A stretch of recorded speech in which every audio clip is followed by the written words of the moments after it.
All right, I'll say good day. As you say, on your planet. Happy Halloween. All Hallows Eve. Samhain. Whichever way you choose to approach the idea that this is the season of spirits, we will, in keeping with that theme, now remind you that the title of this transmission is Ghosts. Now, we do not necessarily say this to make you feel spooky or scared, but to simply go through all the different ways in which individuals that are physically alive may experience what they perceive to be ghosts. So we will start with the idea that is more traditional, in the sense of a spirit that is capable of lowering its vibration enough to be perceived by the senses of the living, that you typically refer to as a ghost, a spirit, when it appears in your world, in your reality. The idea being that spirits who pass over, as you say, who die, who transition, may not always go all the way for a variety of reasons. Some may have unfinished business on earth. Some, because of their belief systems, may not have had a particular expectation or assumption of what they would experience in the so-called afterlife, and thus be a little bit confused about where they are. Some even may not even know they're dead and are wandering, looking for reasons why no one can hear them or see them. But now and then, either due to a lowering of their vibrational frequency, sort of similar to the idea of invisible ultraviolet light lowering its frequency to become visible as part of the visible spectrum of light, going down into violet and blue and so on and so forth. If they lower their frequency, they may become visible to those in the physical realm, or those in the physical realm may have enough sensitivity to perceive that spirit, even though it may not always be visible to everyone. But for some reason, they are still closely connected energetically to the physical realm of Earth, due to some of the reasons we have said or other reasons, and thus are still in their mind living among you, wandering among you, occupying the old houses, so on and so forth, what you typically refer to as a haunting, which doesn't in any way, shape, or form have to be malicious. Simply another person in another state, living in a place among the living. But the idea is that in seeing these beings, there is no way without communicating with them to know the reason why they may still be in what is referred to as the lower astral realm, very close to the vibration of physical reality, lowering their vibration enough to be perceived by physical beings. And this is the older and original definition of an exorcist, sort of a spirit psychologist, to communicate, find out why that being is in that state, why they're still lingering around Earth, which doesn't always have to be for a negative reason. Sometimes, when spirits cross over, and they act, in a sense, as guardians, spirit guides, for those who are still living, there may be reasons why they can learn to lower their vibration, to interact with the living in certain ways, even to the degree of appearing solid as a living physical being. This takes some skill and some practice on the part of spirits to do this, because once you are in spirit and in that high frequency vibration that is generally invisible to the living, it is actually not as natural for a spirit to go back down into the lower vibrations and become perceivable to the living. But there are those who may have reason to do so, to appear to the living in certain ways, to deliver messages, or perhaps as a protector, to alert living people to certain ideas, certain situations and circumstances, be it dangerous or not. So those spirits may have a high degree of need to lower their vibration to interact with the living and be perceived as living people until such time as they raise their vibration again and vanish before your eyes. And so there may be great need to do this, or they may simply have chosen to practice the ability of raising and lowering their vibration in order to interact with the living for a variety of their own reasons, or agreements they may have made with the living people with whom they interact. Now, beyond the idea of it actually being a spirit, a ghost per se, that you're interacting with, that is live in real time, as you say, there may be other effects that exist that can be interpreted as seeing a ghost. And one of them is the idea that in the fabric of space-time, everything is recorded. You might say, again, as people on your planet often name it, the Akashic records have a kind of video sort of ability to record things as well as audio or pure information. And all that information is available here and now because everything exists here and now. So again, for those that might be sensitive enough, might extend their senses far enough vibrationally to pick up on certain things that may have happened, linearly speaking, in the past, and perceive the recording, it's etched itself into the fabric of space and time.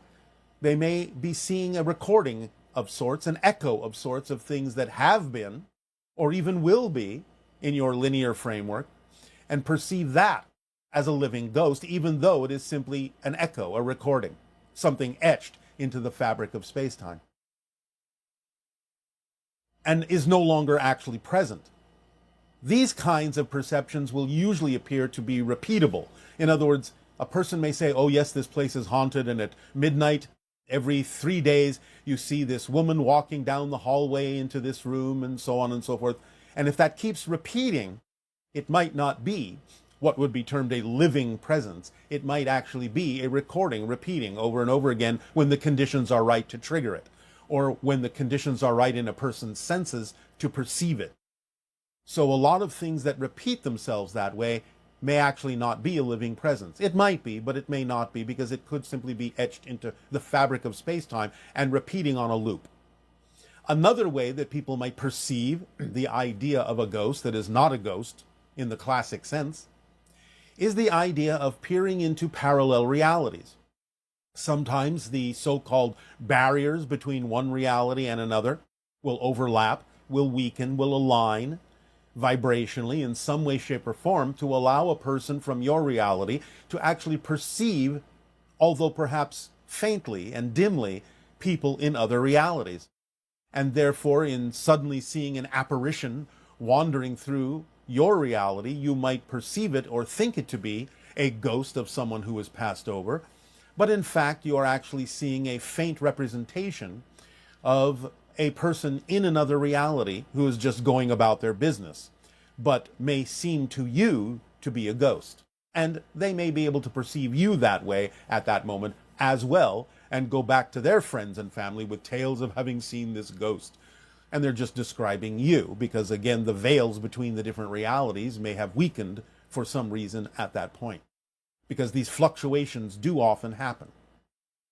There are doorways and portals that open to different dimensions on a regular basis, and some of them are random, and sometimes these openings and closings can allow one in your reality to peer into other realities temporarily until they close again. And sometimes these are interpreted as spirits and ghosts when they are not, in the classic sense, such a thing. But the idea of this season is to allow yourself to open up to the potential communication that can exist between you and spirits, spirit guides, family members who may have passed on, soul family groups who may never have even incarnated. It is the ability of your senses to stretch into that realm, especially if someone close to you has died and is encouraging you to stretch your senses to connect with them in the spirit realm. This is the perfect season and timing to allow yourself to practice this. And this will be the subject of our meditation today to give you an opportunity to do so. So, allow yourselves during your Halloween season, while having fun, playing scary, while having fun being spooked out, while having fun imagining all sorts of strange apparitions and so on and so forth, keep in a corner of your mind the realization that this, in the vibrational cycles of Earth, is also when the veils are thin between the physical and the non-physical.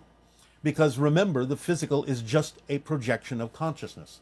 You yourselves, in a sense, are projections of consciousness as physical beings. So you yourselves, in a sense, are all ghosts, because your natural state is as a spirit, and you are just pretending to be in a physical, solid reality. So you are all ghosts in physical reality, which itself is a ghostly apparition of a consciousness idea that you are exploring. So in remembering that, it can amplify your ability to remember that all of these spirits are right with you and you are right with them, still in spirit with them, while dreaming that you are not. Allow yourself the opportunity to feel that and maintain that connection and increase that connection between yourself and the spirit realm, becoming more lucid and conscious about the fact that physical reality is, in a sense, just an apparition that you're playing around in. And allow yourself this opportunity, because as we do approach the idea of the window of contact and the increase in the splitting prism into different parallel versions of Earth, maintaining and increasing your connection to the spirit realm that you occupy now, right now, as your natural state, will serve you in a variety of ways that we will go into the closer we approach to the beginning of the window of open contact. And serve you with the idea of making contact, because many extraterrestrial beings are extra-dimensional beings and actually have attributes, just as our civilization does, of both physicality and spirit.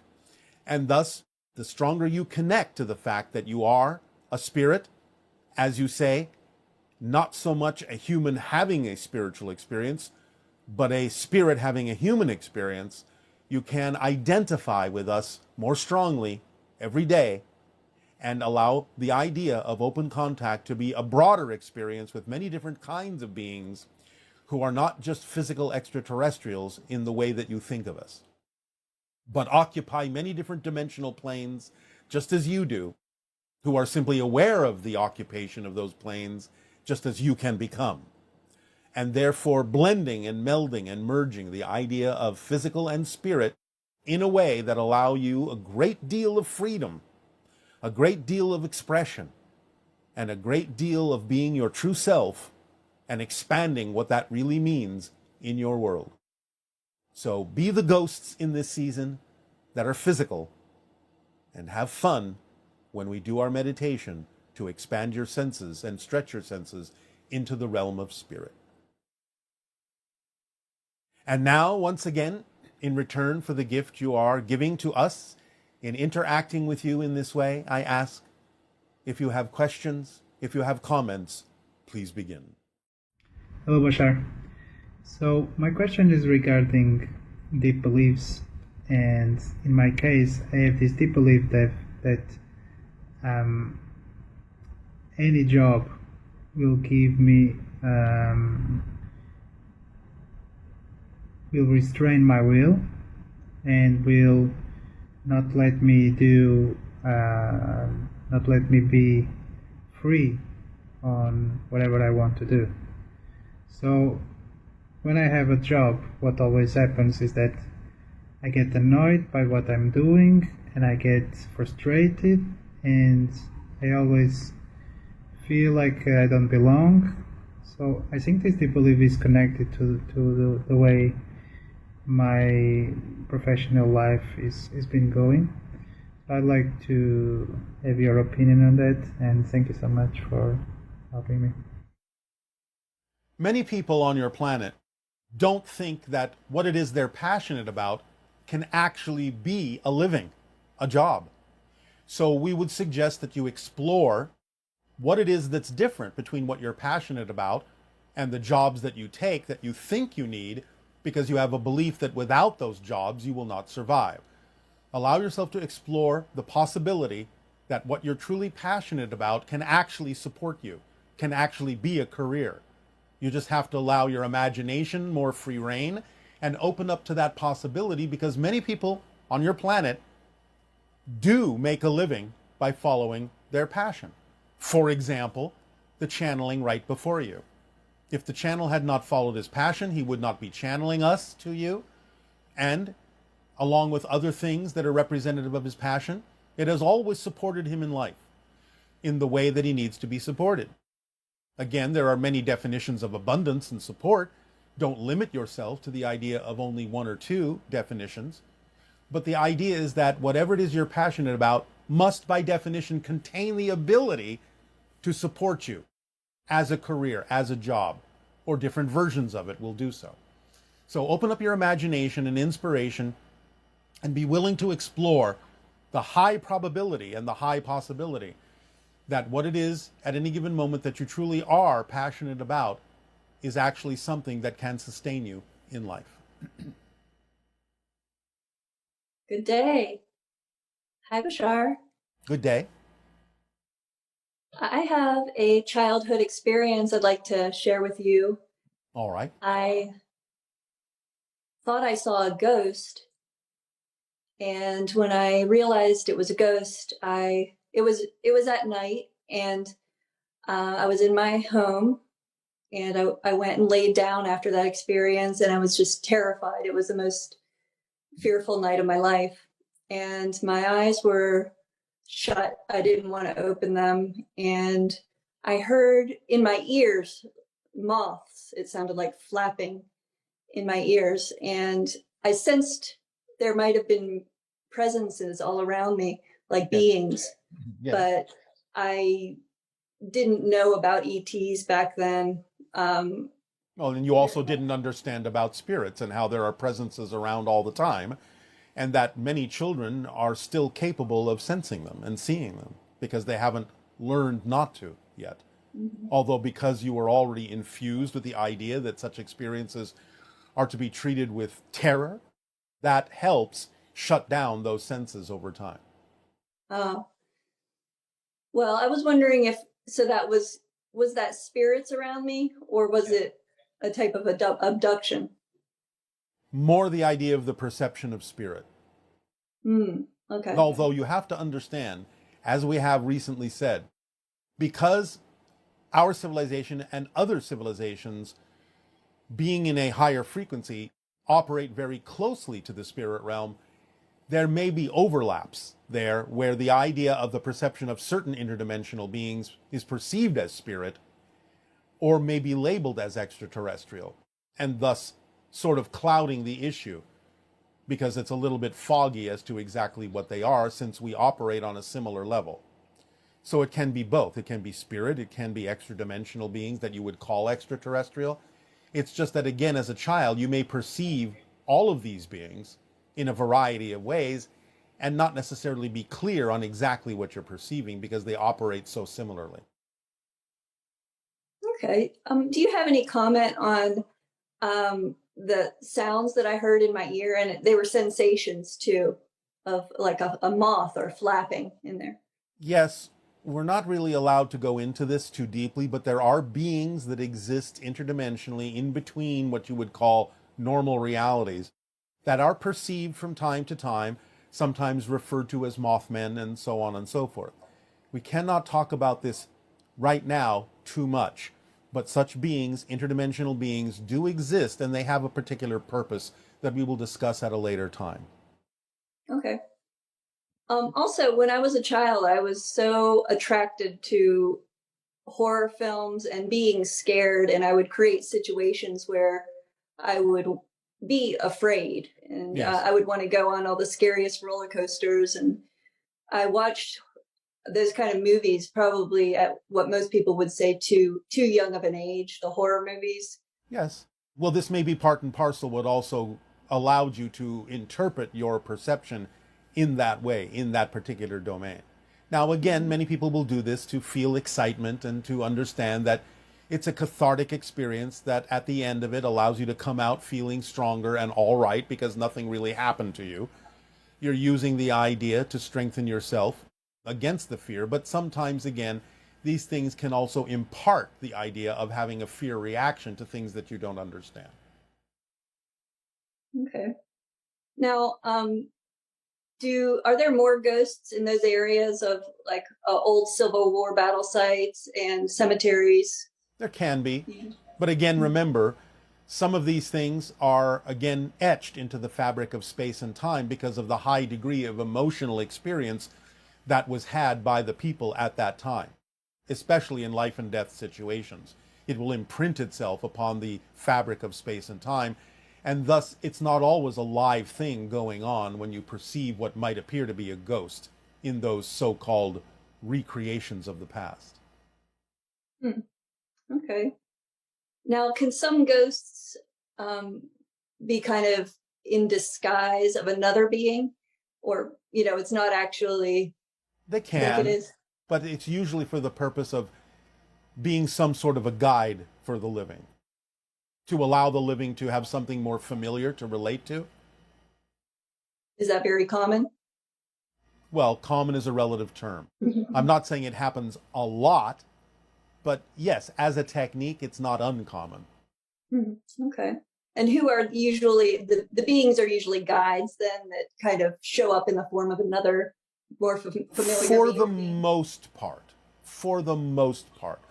Unless it actually is literally someone that you know as part of your soul family or someone who has passed over.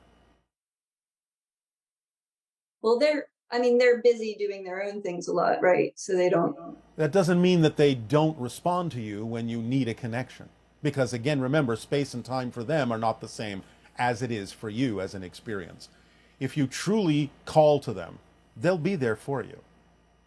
They're not always hanging around, but they have the ability to instantaneously be with you if you truly contact them. Okay, that's great.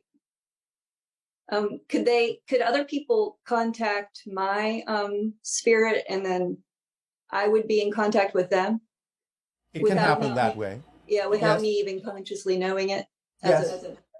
It is possible. Yes, it depends upon the purpose for it, but yes. Because again, remember, you are all in spirit right now. And you don't have to be aware of every connection you have because it's simply not relevant for your physical experience. Okay. Now, do most ghosts know that they have died? I know you've talked about some ghosts, they don't even know. The vast majority do know. Okay. But some of them that don't know, could they have died with another person and then both of those spirits don't know they've died and they keep... It's rare, but it's possible. There have been a few cases of such. In fact, there have been cases when entire groups of individuals may not actually understand that they have just died. But again, it's relatively rare because there is help from the other side. Eventually, they will awaken to the fact that they are no longer having a physical experience. So before they realize that, what's going on with them? Like, what are they experiencing together, all if it's a group? Well, again, they may be reliving certain things. They may be in a form of discussion. They may be re-experiencing certain things and playing them out again or figuring out what's going on. There may be a number of different reasons why individuals or collectives may be replaying or revisiting or re-experiencing certain things or trying to ponder what's going on with them that they don't understand. And then you've also said that when we die, we don't have to die. Sometimes we can choose to come back and start off where we left behind. We didn't even... Yes, well, you have died. It's just that you're sort of reconnecting to a parallel version that seems as if you haven't. Okay. Thank you very much, Bashar. Yes, you are welcome. Aveo.